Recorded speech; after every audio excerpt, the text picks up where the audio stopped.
बिस्मिल्लाहिर्रहमानिर्रहीम, अस्सलाम वालेकुम। आप उसामा गाजी यूट्यूब चैनल देख रहे हैं। मैं आपको ब्रेकिंग न्यूज़ देने जा रहा हूं कि जिन लोगों ने अपना ज़मीर बेचा वो लोग पकड़े गए हैं और इमरान खान साहब ने खुद ये बात बता दी है। साथ ही एतराफ़ भी नज़र आ रहा है, मरियम साहिबा ने खुद एतराफ़ कर लिया है और मैं आपको उनके खिताब में से वो हिस्सा भी दिखाऊंगा जहां पर मरियम नवाज साहिबा ने खुद सबके सामने एतराफ़ कर लिया है कि किस तरह से उन्होंने लोगों को तोड़ा है तहरीक इंसाफ से। वो भी मैं आपको दिखाऊंगा। बिलावल भुट्टो जरदारी साहब ने खुद मान लिया है और उन्होंने भी प्रेस कॉन्फ्रेंस में माना है। उनको पता है कि कौन लोग हैं जो उनका साथ दे रहे हैं, उनको एक एक का नाम पता है, सब चीज़ें पता है। नहीं, अगर ये खुफिया बैलेट थे तो फिर बिलावल साहब को कैसे पता चल गया किस किस ने उनके लिए वोट डाला? इसका मतलब है पहले से उनके साथ कमिटमेंट्स थी, जो कुछ हुआ सब मिल बैठ कर हुआ, सबको पता है क्या हुआ। फिर इलेक्शन से पहले रात 11 बजे के हवाले से शाहिद खाकान अब्बासी साहब ने बहुत अहम बात कर दी है और जरदारी साहब ने भी 20 लोगों का कह दिया, हमारे तो 20 लोग थे, ये काम कैसे हो गए, वो भी कहानी मैं आपको बताऊंगा। और यूसुफ रज़ा गिलानी साहब ने तो एक बड़ी मज़क्का खेज बात कर दी है, बड़ी अजीबोगरीब बात कर दी है। जब वो प्रेस कॉन्फ्रेंस कर रहे थे बिलावल भुट्टो जरदारी के साथ, तो उन्होंने कहा कि ये कह रहे हैं हमने पैसा दिया। यूसुफ रज़ा गिलानी साहब कह रहे हैं कि मेरे पास तो 2 लाख रुपया भी नहीं था, पैसा मैंने कहां से देना था। उन्होंने कहा कि जब मैं नॉमिनेशन पेपर यानी अपने सेनेट के लिए उम्मीदवार बनने के लिए गया और मैं पेपर जमा करा रहा था, मेरे साथ वकील साहब भी थे, ये उनके अल्फाज है कोट अनकोट, कि वो ये कह रहे हैं कि जब मैं वहां गया तो मैं बताना चाहता था चेयरमैन को, यानी बिलावल भुट्टो जो मेरे साथ बैठे उनको, कि वकील साहब जब मेरे साथ थे, मैं गया वहां पर तो मेरे पास 2 लाख भी पूरा नहीं हो रहा था मेरे से, 2 लाख रुपया जो वहां पर जमा कराना था। यानी करोड़ रुपए की गाड़ियां, कितने बंगले, अरबों रुपया। और एक वक्त में तो जरदारी साहब खुद परेशान हो गए थे, तंग आ गए थे कि जनाब ये गिलानी साहब क्या कुछ कर रहे हैं। इतना मशहूर हो गया था इनकी फैमिली का लेटर हेड वगैरह और वो सब कुछ। तो वो कह रहे हैं जी 2 लाख रुपया भी मेरे पास जमा नहीं हुआ। अच्छा, और सुनिए, अब जनाब लॉन्ग मार्च 26 मार्च की जगह 30 मार्च को होना है, ये इतलात भी आ रही है और नून लीग की तरफ से ये बात हो रही है। बिलावल भुट्टो जरदारी साहब ने तो साफ तौर पर मुकाबले से इनकार ही कर दिया है। उन्होंने प्रेस कॉन्फ्रेंस में कहा है कि अब अदम इत्मीनाद हम कब लाना है, कैसे लाना है, ये हम फैसला करेंगे। यानी इमरान खान साहब तो मैदान में आ गए। यानी आपने अगर इमरान खान को शिकार करना है तो वो सामने आ चुका है, आओ मैदान में। तो मैदान खाली क्यों छोड़ रहे हैं?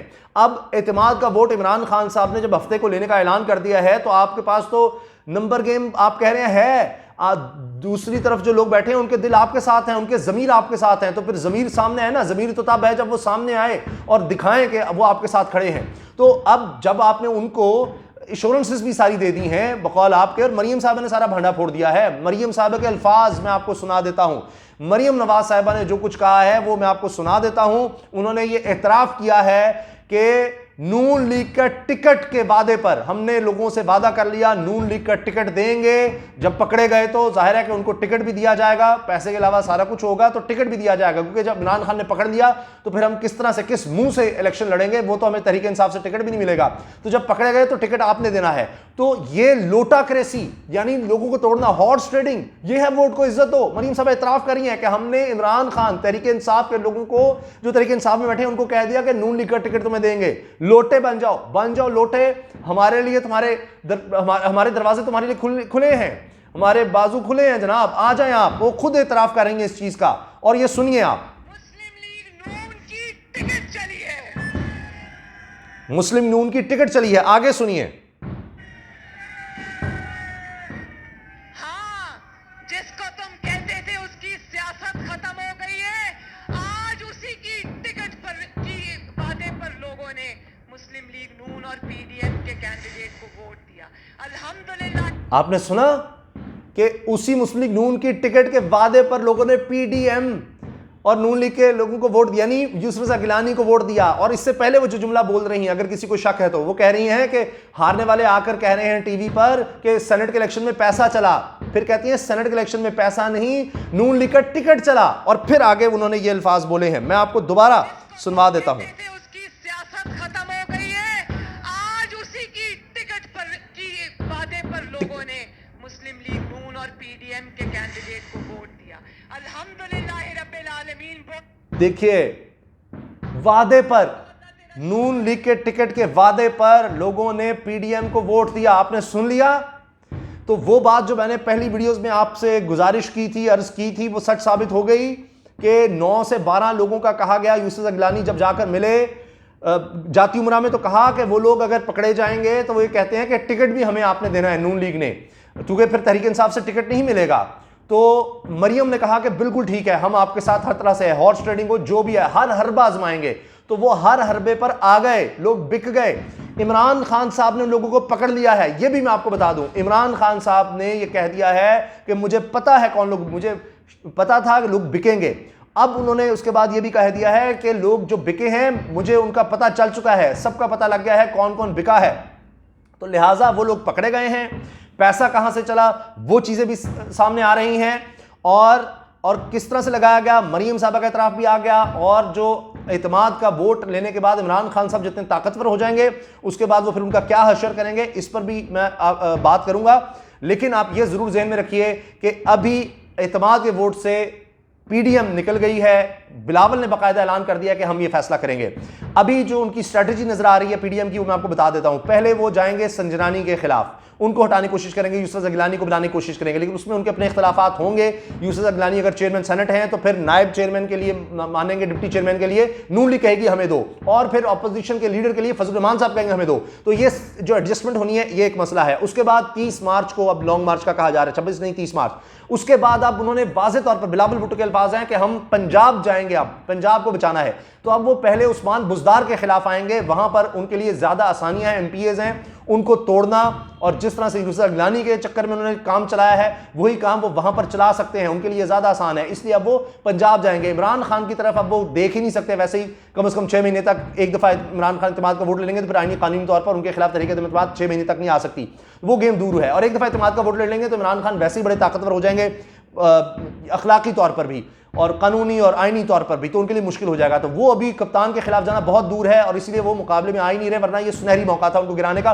खुद जब वो कहते थे हम तहरीक-ए-इत्तेमाद लाएंगे, तहरीक-ए-इत्तेमाद लाएंगे, अब कह रहे हैं हम खुद सोचेंगे हमने कहां लानी कहां नहीं लानी, जबकि इमरान खान ने चैलेंज दे दिया था उनको और वो चैलेंज कबूल नहीं कर पाए। अब आप देखिए इसके बाद आगे मैं आपको बताऊं रात 11 बजे इलेक्शन से पहले क्या होता है। रात 11 बजे शाहिद खान अब्बासी साहब ने मेहर अब्बासी साहिबा के प्रोग्राम में बात की है। शाहिद खान अब्बासी साहब ने कहा और इसको ट्वीट भी किया है, इस क्लिप को मेहर अब्बासी साहिबा ने, कि शाहिद खान अब्बासी ने कहा कि हमारे साथ 35 लोग थे, 35 लोग। जरदारी साहब 20 लोगों का दावा कर रहे थे कैपिटल टॉक में और कह रहे थे हमारे 20 लोग थे, 20 लोगों ने हमारे साथ कमिटमेंट कर ली हुई थी, सारा मामला तय पा चुका था हुकूमत की तरफ, हुकूमती लोगों की तरफ से, लेकिन ये हमारे कम हो गए हैं। अब इसी तरह से शाहिद खान अब्बासी साहब कह रहे हैं कि 4 लोगों की हमारी ड्यूटियां लगी हुई थी, मेन उन्होंने कहा है 4 लोगों की हमारी ड्यूटी लगी हुई थी जिनको तोड़ना है, जिनके जिम्मे था कि हमने तोड़ना है, क्या करना है। नाम भी लेती नहीं मेहर साहिबा के, रान सनाउल्लाह और दीगर का, बहरहाल उनका मैं नाम नहीं बताऊंगा, जिन 4 की ड्यूटी थी कि उनको तोड़ कर लाना है। तो शाहिद खान अब्बासी साहब ने कहा कि 35 लोग हमारे साथ थे, आ गए थे हुकूमत की तरफ से, लेकिन ये कम हो गए। और उन्होंने इल्जाम एक दफा फिर एस्टैब्लिशमेंट पे लगा दिया है। उन्होंने कहा है कि ये रात 11 बजे के बाद एस्टैब्लिशमेंट एक्टिव हो गई, उन्होंने विजिट्स भी किए। और इस पर मेहर साहब ने कहा विजिट्स भी, शायद खान अब्बासी कहते जी विजिट भी किए, फोन कॉल्स भी आई, सब कुछ हुआ, वरना तो हमने 35 लोगों को साथ मिला लिया हुआ था, ये तो कम हो गए यूसुफ ज़गिलानी के लिए लोग। अब ये उन्होंने इल्जाम लगाया, कुछ शायद वीडियो जो मंजर आम पर आई उसकी वजह से भी ये हो गया। फिर आप जरदारी साहब का भी बयान ज़हन में रखें, जब ये इलेक्शन हो रहा था तो उस वक्त तो मायूस नजर आ रहे थे, घबराए हुए नजर आ रहे थे।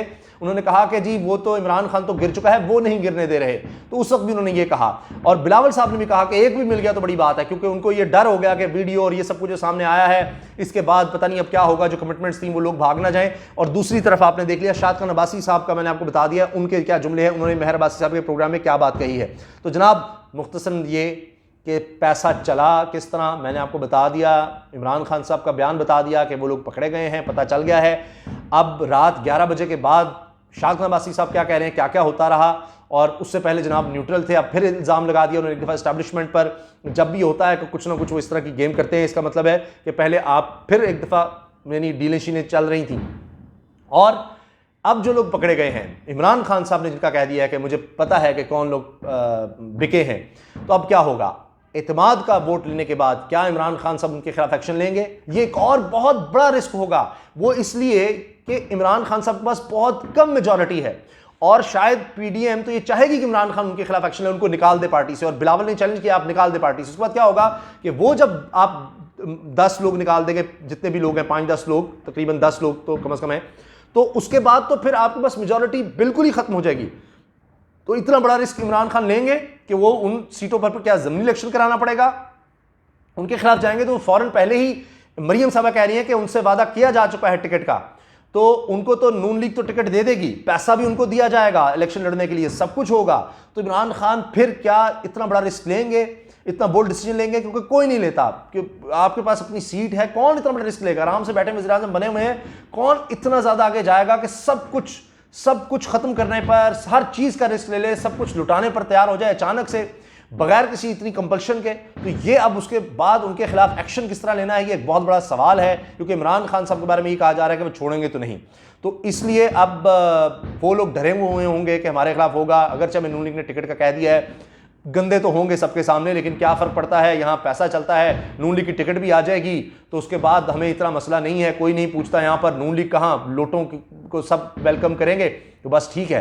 तो इमरान खान साहब अब एतमाद का वोट लेने के बाद अगला स्टेप क्या लेते हैं, जिनको उन्होंने पकड़ लिया है, ये बहुत बड़ा सवाल है। किस तरह से उनके खिलाफ जाएंगे, क्या करेंगे, और एक और इतना बड़ा रिस्क लेंगे कि उनकी हुकूमत फिर दोबारा ख़तरे में आ जाए, ज़मीनी इलेक्शन में जाना, फिर वही जोड़ तोड़ होगा, सारा कुछ होगा, उनको निकालना, ये सब क्या होगा, ये एक और बहुत बड़ा सवाल बन चुका है। एक्शन तो मुझे लगता है इमरान खान कोई ना कोई उनके खिलाफ लेंगे। क्या वो उस तरह का एक्शन लेंगे जिस तरह पीडीएम सोच रही है, बैठी हुई है कि काश इमरान खान इस तरह का एक्शन ले ले और उसके बाद एक मैदान खुल जाए, फिर वहाँ पर जोड़ तोड़ करेंगे और ज़मीनी इलेक्शन हम जीत कर आ सकते हैं और इमरान खान की मेजॉरिटी को हम माइनॉरिटी में बदल सकते हैं और वो ज़ाहिर इलेक्टेबल्स होंगे, सब कुछ होगा। और वो वीडियो में भी और ऑडियोज़ में भी अली हैदर गिलानी की बातें सामने आ रही हैं, तो उस तरफ भी क्या इमरान खान साहब जाएंगे? ये अदम एतमाद की तहरीक तो ना आई, एतमाद का वोट लेने के लिए इमरान खान साहब ने जो रिस्क ले लिया, उसके बाद फिर अगला वो रिस्क लेंगे, ये देखना बाकी है। इजाज़त दीजिए, अल्लाह हाफ़िज़। पाकिस्तान जिंदाबाद।